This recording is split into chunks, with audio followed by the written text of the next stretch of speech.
राजा जनक ने सीता स्वयंवर में राजा दशरथ को निमंत्रण क्यों नहीं भेजा? जैसा कि हम सब जानते हैं कि राजा जनक एक प्रतापी महाराजा थे और साक्षात लक्ष्मी स्वरूपा सीता महाराज जनक को हल जोतते समय घाट से प्राप्त हुई थी। राजा जनक ने अपनी पुत्री सीता का बड़ा ही दुलार के साथ लालन पोषण किया। राजा जनक के भवन में भगवान परशुराम जी के गुरु भगवान शिव का दिव्य धनुष रखा हुआ था। यह धनुष भगवान परशुराम ने राजा जनक के पूर्वजों के समय ही रखा था। भगवान परशुराम का यह धनुष इतना भारी था कि इसको जनकपुर में देवी सीता के अतिरिक्त कोई भी हिला नहीं सकता था।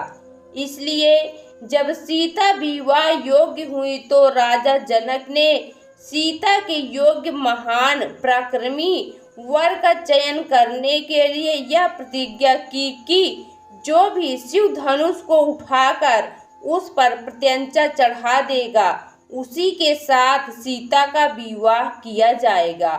अतः राजा जनक ने सीता स्वयंवर के लिए आर्यावर्त के सभी राजा महाराजाओं व कुमारों को स्वयंवर का निमंत्रण भेजा, लेकिन अपने ही समीप के राज्य अयोध्या के महाराज दशरथ को सीता स्वयंवर के लिए निमंत्रण नहीं दिया।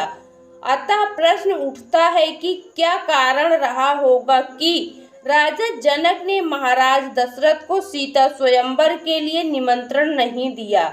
इसका मुख्य कारण शास्त्रों में इस प्रकार प्राप्त होता है कि एक बार एक युवक जिसका विवाह हुआ था वह प्रथम बार अपने ससुराल अपनी पत्नी को लेने के लिए जा रहा था।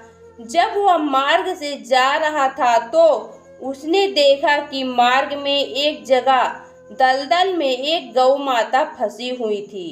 गौ माता दलदल में बुरी तरह से छटपटा रही थी। युवक को देखकर गौ माता ने उससे प्रार्थना की कि हे पथिक, मुझे इस दलदल से निकालने का प्रयास करो। लेकिन वह युवक गौ माता की सहायता किए बगैर ही गौ माता की प्रार्थना को अनसुना कर अपने ससुराल के रास्ते आगे बढ़ गया। जब उसने गौ माता की प्रार्थना स्वीकार नहीं की तो गौ माता दुखी होकर उसे श्राप देती हैं कि तुम जिसके लिए यहाँ से प्रस्थान कर रहे हो, जब उसे तुम देखोगे तो आंखों से अंधे हो जाओगे। इस प्रकार जब वह युवक अपने ससुराल के मुख्य द्वार पर पहुंचा, लेकिन वह द्वार के बाहर ही मुंह ढक कर के बैठ गया। ससुराल के लोगों द्वारा बार बार प्रार्थना करने पर भी उसने अपना चेहरा किसी को नहीं दिखाया और ना ही वह भवन के अंदर गया। अंत में जब उसकी पत्नी उसके पास आई और कहने लगी कि हे स्वामी, क्या कारण है कि तुम भवन के अंदर नहीं आ रहे हो और ना ही अपना चेहरा किसी को दिखा रहे हो? तब उसने कहा कि मैं अगर तुम्हारा चेहरा देख लूँगा तो मैं आंखों से अंधा हो जाऊँगा, इसलिए मैं तुम्हें नहीं देख सकता।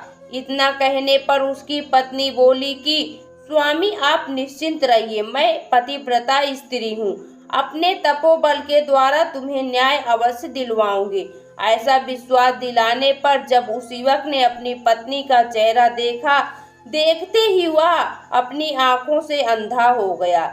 जब वह आंखों से अंधा हो गया तो उसकी पत्नी उसे अपने राजा जनक के दरबार में लेकर पहुंची। उसने राजा जनक को सारा वृत्तांत का सुनाया। वह राजा जनक से प्रार्थना करने लगी कि हे प्रभु, ऐसा यत्न कीजिए जिससे मेरे पति के आंखों की ज्योति लौट आए। जब राजा जनक ने उन दंपति की यह बात सुनी तो राजा जनक ने विचार विमर्श के लिए अपने राज्य के सभी विद्वान पंडितों की सभा बुलाई। सभी ने निष्कर्ष रूप में कहा कि यदि कोई सती प्रथा स्त्री चलनी में गंगा जल लाकर इस युवक की आंखों के ऊपर जल डाले तो उसकी ज्योति पुनः प्राप्त हो सकती है। तत्पश्चात राजा जनक ने अपने राज्य में ढिंढोरा पिटवा दिया कि हमारे राज्य में कोई भी सती स्त्री यदि चलनी में गंगा जल लाकर इस युवक के नेत्र पर जल डालेगी तो उसे हम पुरस्कृत करेंगे। लेकिन पूरी जनकपुरी में कोई स्त्री इस कार्य को करने के लिए तैयार नहीं हुई। तब राजा जनक ने आसपास के राज्यों में सती स्त्री की खोज करना आरंभ किया, लेकिन कोई भी स्त्री इस कार्य के लिए तैयार नहीं हुई। अंत में राजा जनक ने सती स्त्री की खोज करने के लिए अयोध्या में अपना दूत भेजा। दूत ने अयोध्या पहुंचकर सारा वृत्तांत महाराज दशरथ को कह सुनाया। तब राजा दशरथ ने अपने राजमहल में इस कार्य को करने के लिए रानियों से विचार विमर्श किया। रानियों ने कहा कि महाराज, राजमहल की स्त्री तो क्या, यह कार्य तो हमारे राज्य की हर कोई स्त्री कर सकती है। यहाँ तक कि हमारे राजमहल में झाड़ू का काम करने वाली मेहतरानी भी इस कार्य को सरलता से कर सकती है।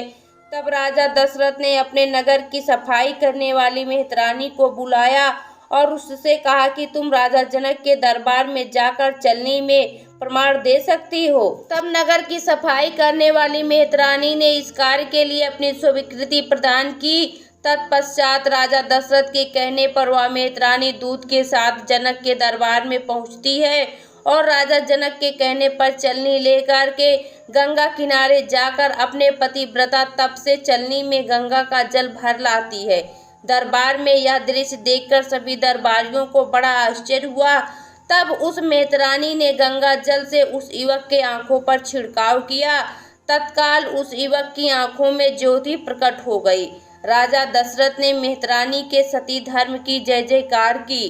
तत्पश्चात तब मेहतरानी राजा जनक के दरबार से विदा होने लगी। राजा जनक ने उससे अपना परिचय पूछा। उस सती ने कहा कि महाराज, मैं अयोध्या नरेश दशरथ के महल की सफाई करने वाली निम्न जाति में उत्पन्न मेहतरानी हूँ। इस प्रकार राजा जनक को बड़ा आश्चर्य हुआ और उस सती मेहतरानी की भूरी भूरी प्रशंसा करके उपहार आदि से उसका सम्मान करते हुए वहां से विदा किया। उसके जाने के बाद राजा जनक ने मन में विचार किया कि अयोध्या नगरी में एक निम्न जाति में उत्पन्न स्त्री भी पतिव्रता धर्म का पालन करके सती है। इसी क्रम में जब राजा जनक सीता स्वयंवर के लिए आर्यावर्त के सभी राजा महाराजाओं को स्वयंवर का निमंत्रण भेज रहे थे, किंतु राजा दशरथ को सीता स्वयंवर का निमंत्रण इसलिए नहीं भेजा क्योंकि उनको यह घटना याद थी। अतः राजा जनक को संदेह था कि कहीं राजा दशरथ स्वयं नहीं आकर किसी निम्न जाति के व्यक्ति को सीता स्वयंवर में न भेज दें और मेरी पुत्री सीता का विवाह किसी निम्न कुल में हो जाए। कहीं ऐसा न हो कि महाराज दशरथ उस सती मेहतरानी के पति को ही स्वयंवर में भेज दें, क्योंकि जब वह देवी इतनी शक्ति संपन्न थी तो उसका पति तो और अधिक शक्ति संपन्न होगा। किंतु विधि का विधान तो पहले ही लिखा जा चुका था कि जनक दुलारी सीता का विवाह महाराज दशरथ के पुत्र श्री राम के साथ संपन्न होगा। सो विश्वामित्र के साथ भगवान श्री राम और लक्ष्मण जनकपुरी में जाकर श्री राम शिव धनुष को भंग करके सीता का वरण करते हैं। दोस्तों, आपको यह पौराणिक कथा कैसी लगी कमेंट बॉक्स में ज़रूर बताएं। वीडियो को लाइक करें, शेयर करें और हमारे चैनल को सब्सक्राइब करना ना भूलें। वीडियो देखने के लिए आपका बहुत बहुत धन्यवाद।